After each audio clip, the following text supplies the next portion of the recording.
Assalamu alaikum туғандар, Масайлы. Бүгін 24 март 26 жыл, саат 11. Бұл біздің райондың музейі. Бұл имаратқа дағы құрылғанда анча oldu. Ескерді. Бір жақсы жаңылықмен бөлішіп қой.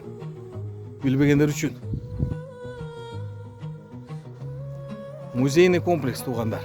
Жаңы құрылып отады. Цокольный этаж, бірінші и екінші этаж. Азы көргенде екінші этаждан опалубкаларды орнатылып, видимо, ертең бүрсі күні монолиттің бетоны құйылады ұқсайды. Нарқы жағына көрсетейін азыр. Бұл жақтан көрініш. Паспорт илініп тұрады. Так, цокольный этаж, бірінші этаж, екінші этаж. 683 квадрат, 697 квадрат и 808 квадрат туғандар. Көрініші мұндай. Қос этномузей.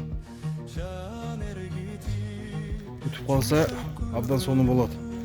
Біздің районға, айрықша біздің айылға.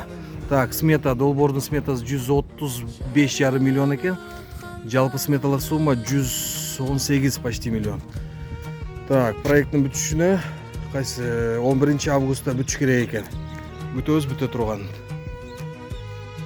Бірінші этажда балдар ештіп отады, кладканы қылыш отады. Так что бұл абдан жақсы жаңылық и жақсы көрініш біздің районға туғандар.